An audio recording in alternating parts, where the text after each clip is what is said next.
हाँ अंकिल बताओ।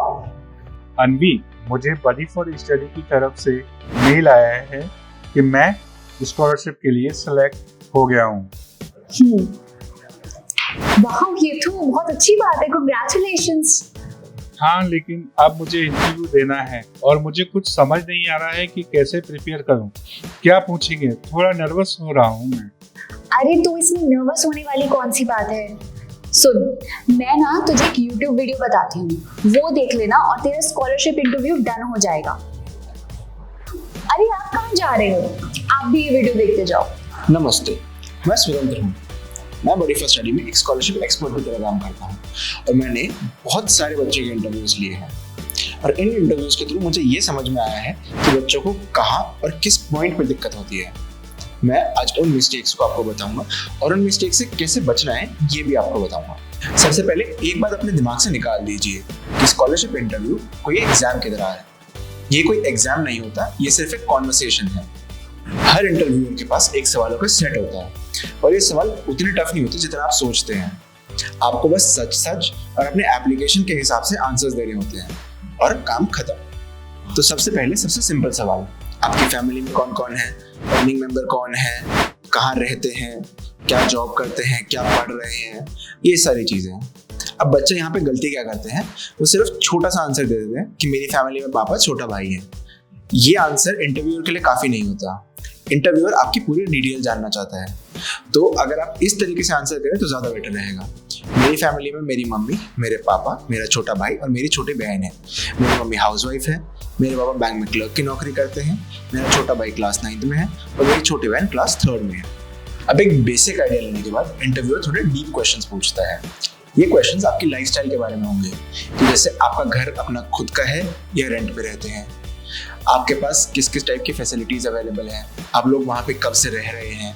कभी कभार क्वेश्चंस आपके टीवी, लैपटॉप, फ्रिज, कार, इनकी सिचुएशन के बारे में भी आ सकते हैं। ये सवाल सुन के बहुत से स्टूडेंट्स कंफ्यूज हो जाते हैं कि ये सवाल क्यों पूछ रहे हैं।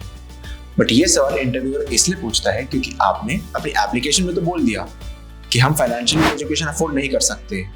अब इंटरव्यूअर का काम ये कंफर्म करना है कि ये इन्फॉर्मेशन ऑथेंटिक है कि नहीं, क्योंकि वो आपके एप्लीकेशन में दी हुई एक इन्फॉर्मेशन के ऊपर डिपेंडेंट तो नहीं रह सकता। वो आपकी पूरी लाइफस्टाइल जानना चाहते हैं ताकि वो ये डिटरमाइन कर सके कि आपकी रियल सिचुएशन क्या है और आपको सबसे ज्यादा जरूरत है या नहीं। अब बात करते हैं आपके एकेडमिक अचीवमेंट और करियर एस्पिरेशन से रिलेटेड सवालों की। यहाँ पर एक ट्रिक है जो मैं आपको बताना चाहता हूँ। अगर कोई पूछे आपके करियर एस्पिरेशंस क्या है तो आप इस तरीके से आंसर मत कीजिए कि मैं आईटी फील्ड में सक्सेसफुल होना चाहता हूँ, कुछ बड़ा करना चाहता हूँ।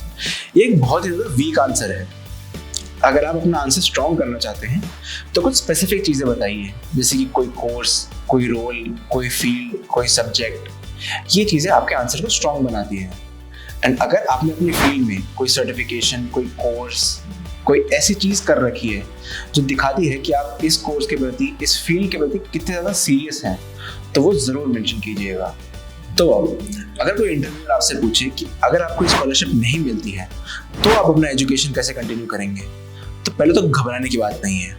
ये इसलिए पूछा जाता है ताकि आपकी सीरियसनेस और आपकी प्लानिंग को कंफर्म किया जा सके कि in case of not getting the scholarship आपका अगला स्टेप क्या होगा। अब आप यहाँ पे अपनी प्लानिंग और अपनी प्रिपेयर्डनेस को शो करेंगे कि जैसे मैं चेक कर रहा हूँ कि कौन कौन से ऑप्शंस हैं, मैं ट्यूशन देने का प्लान कर रहा हूँ या मैंने EMI बेस्ड ऑप्शंस देख रखे हैं। लेकिन स्कॉलरशिप मिलने से इन सारी चीज़ों का बर्डन मेरे पे से बहुत ज़्यादा कम हो जाएगा। तो इससे शो होता है कि आप अपने प्लान को लेकर कितने ज़्यादा सीरियस हैं और आपने उसके लिए कितनी ज़्यादा प्रिपरेशन कर रखी है। और हाँ, अब सबसे इंपॉर्टेंट ट्रिक जो मैं हर स्टूडेंट को बताता हूँ कि आप अपनी एप्लीकेशन फॉर्म में जो डिटेल्स लिखते हैं और आपके इंटरव्यू में जो बोलते हैं वो सारी डिटेल्स मैच होनी चाहिए। फैमिली इनकम, कोर्स फीस, सब कुछ, मतलब सब कुछ। तो ये तो हो गई टेलीफोनिक इंटरव्यू की बात। अब अगर आपका इंटरव्यू वीडियो वाला है तो ये 4 कोई पॉइंटर्स याद रखिएगा।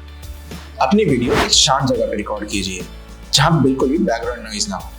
कैमरा स्टेबल रखिए और लाइटिंग का ध्यान रखिए और अपने मन में एक वीडियो का स्ट्रक्चर तैयार रखिएगा ताकि वीडियो बोलते टाइम नेचुरल लगे। और हाँ, वीडियो खुद रिकॉर्ड कीजिएगा क्योंकि ऑथेंटिसिटी चेक होती है। तो क्या ये टफ था? मुझे तो नहीं लगता। अच्छा हाँ, एक मिथ क्लियर कर देता हूँ। आपका इंटरव्यू इंग्लिश या हिंदी में देना जरूरी नहीं होता। आप जिस भी लैंग्वेज में कंफर्टेबल हैं, आप अपनी मदर टंग में कंफर्टेबल हैं, तो आप उसमें भी दे सकते हैं। बस अपने इंटरव्यूअर को बता दीजिए, तो वो आपको उसी लैंग्वेज के इंटरव्यूअर से कनेक्ट करवा देगा। तो स्टूडेंट्स, ये थी मेरी सारी टिप्स। ऑनेस्ट रहिए, प्रिपेयर्ड रहिए और इंटरव्यू को अपने सारे आंसर्स कॉन्फिडेंटली दीजिए। और अगर किसी क्वेश्चन पे फंस जाओ तो अपने मन में उसका आंसर फ्रेम करो और कॉन्फिडेंटली उसे इंटरव्यू के सामने बोल दो। और हाँ, बिल्कुल अन्वी की तरह ही ये वीडियो अपने फ्रेंड सर्कल में शेयर कीजिए, और खास करके उनके साथ जिन बच्चों का स्कॉलरशिप इंटरव्यू आने वाला है। और ऐसे ही ढेर सारी टिप्स के लिए बड़ी फर्स्ट स्टडी को फॉलो कीजिए।